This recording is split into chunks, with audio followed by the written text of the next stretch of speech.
바로 이해되어지고 바로 이루어지고 바로 경험되고 바로 증명될 수 있는 것이라면 어려울 리가 없다는 얘기지 않습니까?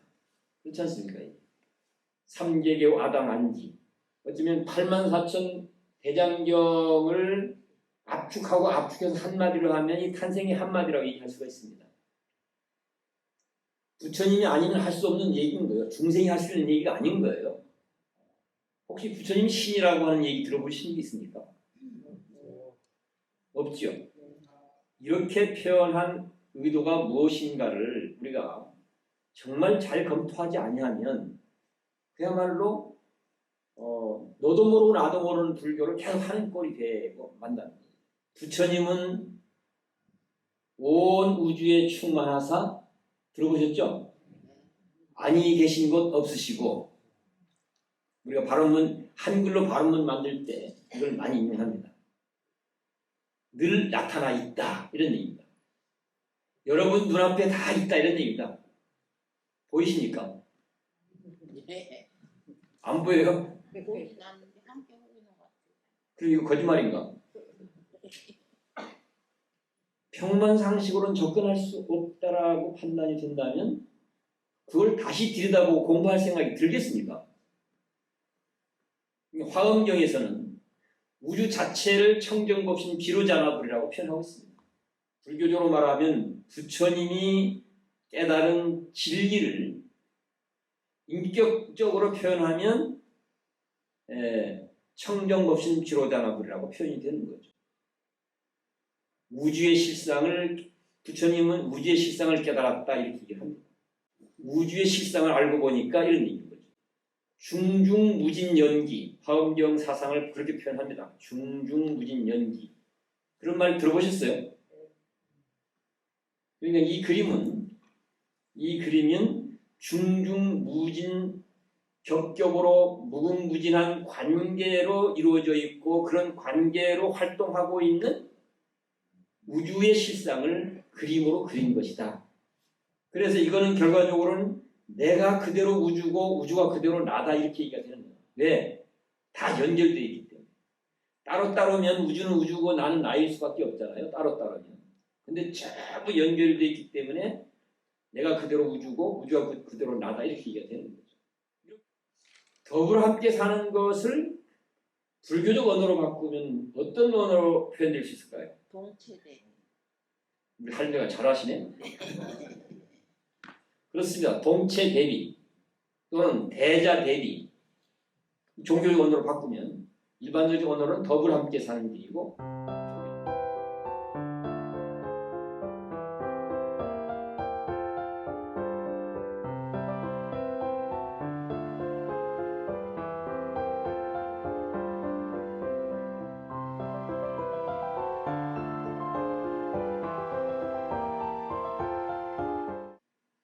불교를 하면서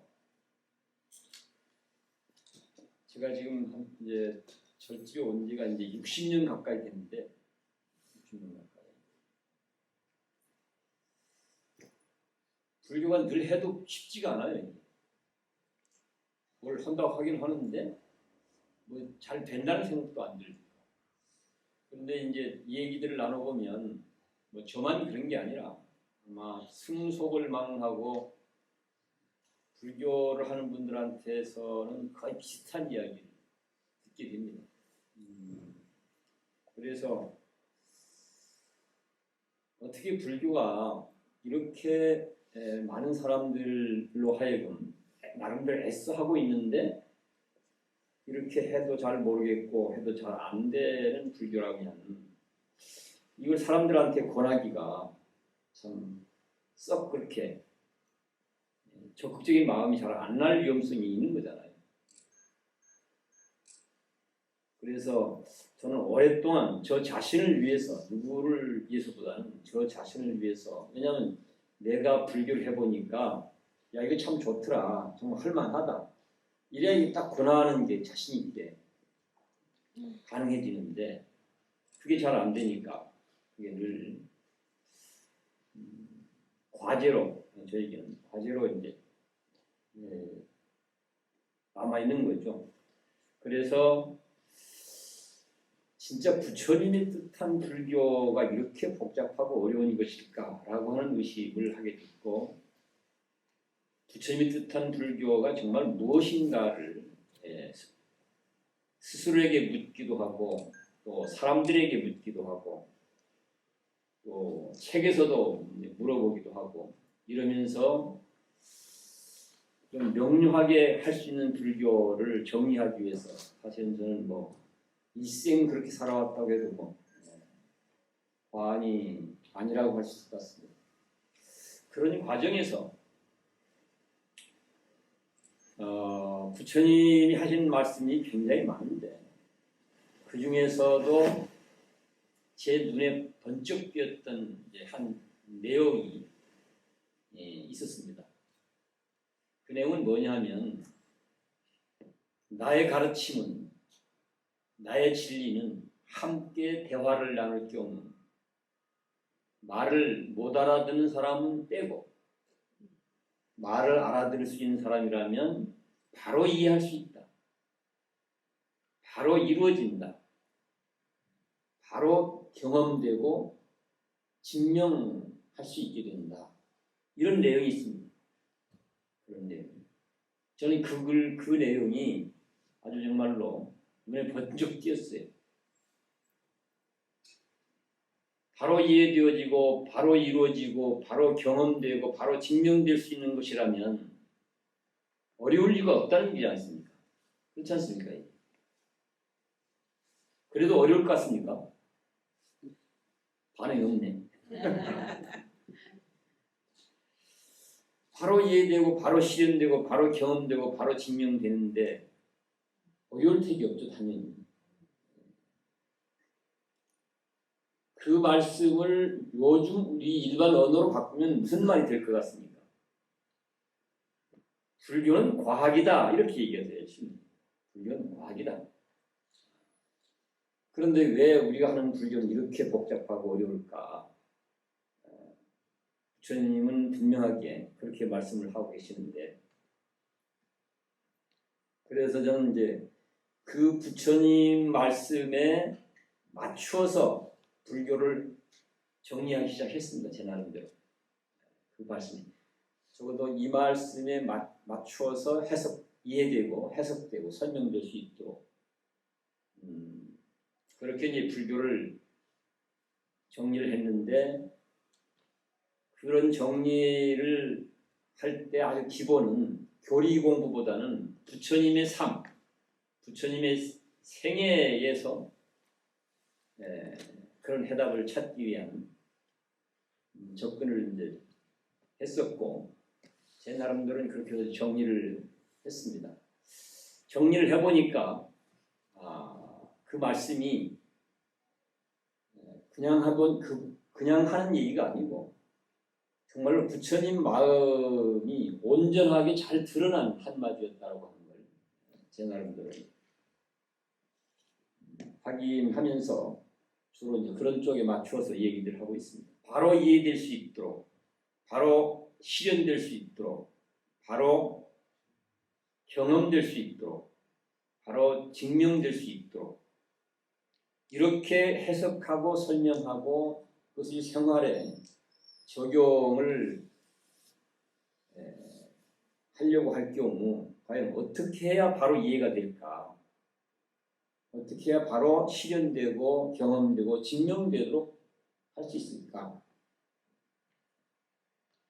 그런 물음을 갖고 뭐 작은 일상 속에서 적용해서 실험도 해보고 경전 이것저것 맞춰서 해석도 해보고 또 부처님 실제 일생 속에서는 이런 것들이 어떻게 작용하고 있는지 연결시켜서 따져보기도 하고 이래 보면 부처님 말씀의 핵심 중도적으로 공부를 하냐 안 하냐가 관건이다 이렇게 정리가 됩니다. 중도적으로 하면 뭐 같은가 불교 공부 어떻게 되는 거 아니? 세수하다가 코 만지는 것처럼 된다 이렇게 되어 있습니다. 어떠세요? 세수하십니까? 안 하신 분 계세요? 본인들 경험상 어떻습니까? 세수하다가 코 만지기라는 말이 무슨 말인지 이해가 되십니까? 아주 쉽다. 하기만 하면 되는 거예요, 바로. 그런 얘기거든요. 안 하면 문제지만 하기만 하면 바로 코를 만질 수 있는 거잖아요. 세수를 하게 되면. 그러니까 중도적으로 불교를 공부하면 세수하다 코 만지는 것처럼 불교 공부가 되는 것이고, 중도적으로 하지 않으면, 그러니까 뭐 비중도적으로 하면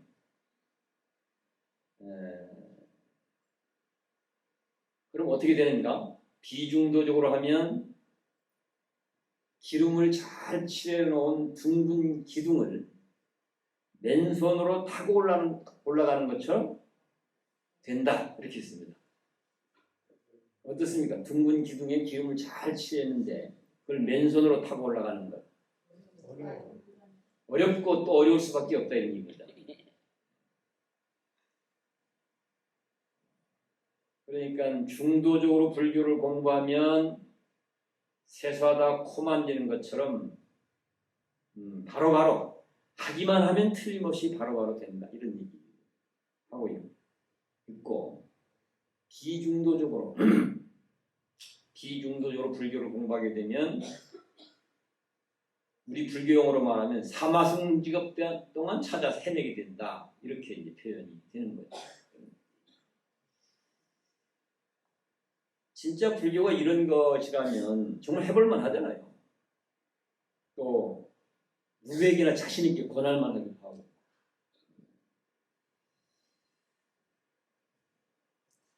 그런데 이제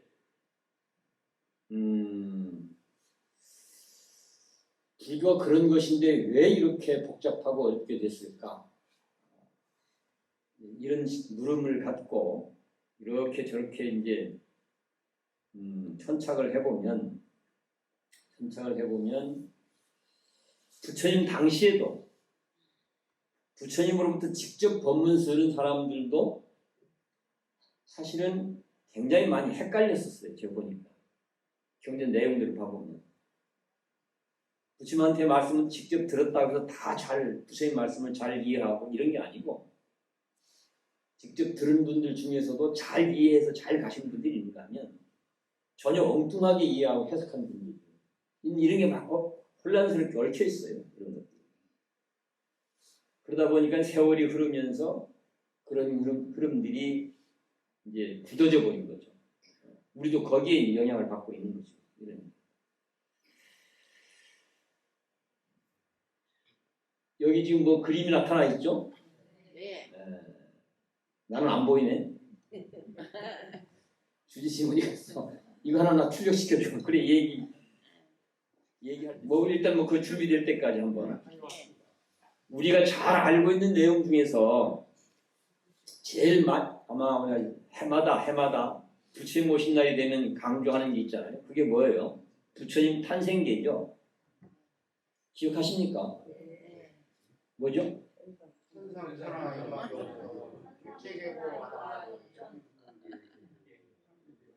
앞에 거는 다 아는 것 같은데 뒤에 거는 내가 볼 때는 오락가락 하는 거 같네. 그렇습니다. 천상천하 유아독존 일체계고 아당한지, 이 두 마디가 불교의 전부입니다. 이 두 마디가 불교의 전부예요. 이 두 마디. 그런데 우리는 이 두 마디를 부처님 오신 날 행사용으로만 쓰지 이것이 불교의 전부인 줄은 몰라요. 이것이 왜 그런가? 불교를 우리가 중도적으로 공부하고 있지 않기 때문에 이런 현상이 나타나는 겁니다.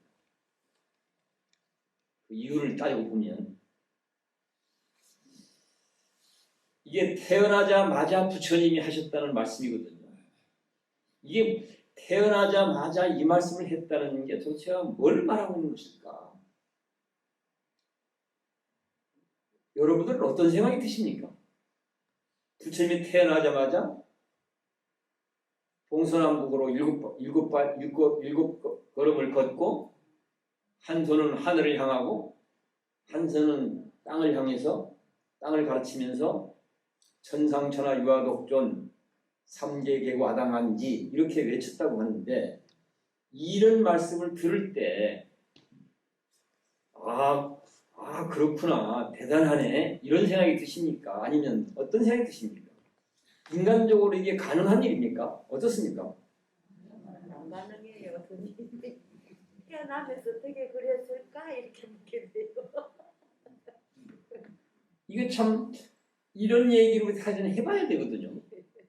이걸 어떻게 이해할 것인가? 태어나자마자 서가모니는 부처님이었습니까? 아니요. 그럼 조그만하게 아들이. 누구였어요? 부처님. 그렇죠. 왕의 아들이죠. 어쩌면 그냥 사람이죠. 우리 불교인들 입장에서 얘기하자면 그냥 중생이죠. 그렇죠. 근데 중생이 나타나서 천상천하 유아독존 삼계계우 아당한지 어쩌면 84,000 대장경을 압축해서 한마디로 하면 이 탄생의 한마디라고 얘기할 수가 있습니다. 부처님이라야만 할 수 있는 이야기를 태어나자마자 한 중생인 시달타가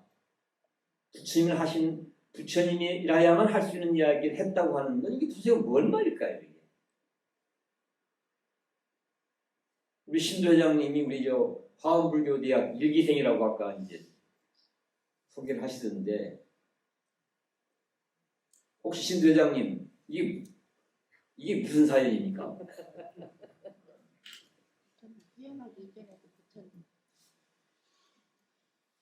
모르긴 몰라도 저 자신도 그랬고 아마 대다수 불교인들이 이 문제를 요새 말로 하면 과학적으로 부처님식으로 하면 중도적으로 공부를 하는 경우가 거의 없었을 거예요.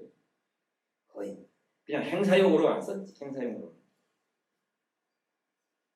그러니 당연히 불교가 어려울 수밖에 없죠. 해도 잘 모르겠고 잘 안 된다는 얘기를 할 수밖에 없는 거죠. 이런 것들이. 이 지금 부처님 탄생계로 보면 태어나자마자 이 탄생계를 외쳤다고 하는데 이거는 인간인 이상 있을 수 없는 일이잖아요. 인간인 이상. 그러면 왜 인간인 이상 있을 수 없는 일을 이렇게 뭐라고 할까? 실제 부처님이 그렇게 한 것으로 경전에서는 말을 하고 있을까? 시달타가 한 것으로 태어나자마자. 도대체 이게 뭘까? 깨달은 이후에 그런 말을 했다. 이러면 우리가 수긍하기가 쉽잖아요. 그렇죠. 수긍하기가.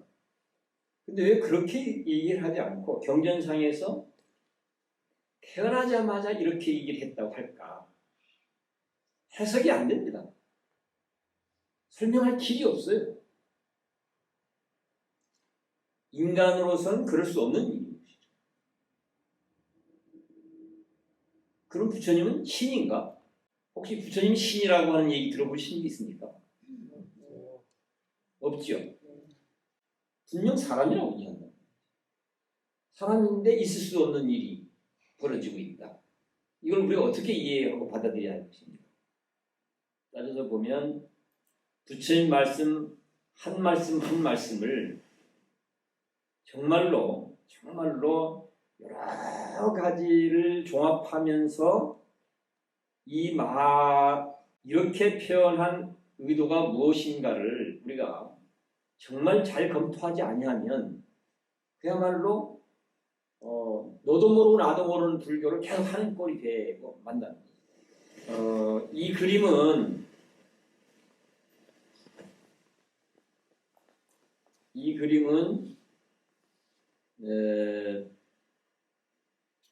제가 실상사 살면서 생명평화운동을 해왔는데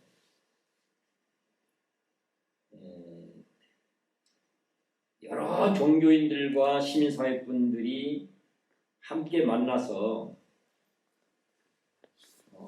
모든 사람들이 다 생명이 안전하고 삶이 평화롭기를 바라는데 이게 모든 사람의 공통적 염원인데 그런데 해도 생명이 안전하고 삶이 평화로운 세상이 안 만들어지고 있다. 왜 그럴까? 영원히 불가능한 것일까? 인간의 그런 염원은 영원히 실현될 수 없는 것일까? 부질없는 헛된 꿈이기만 한 것일까? 네, 그렇다. 그런 희망이 없는 삶을 살 수가 없지 않겠냐?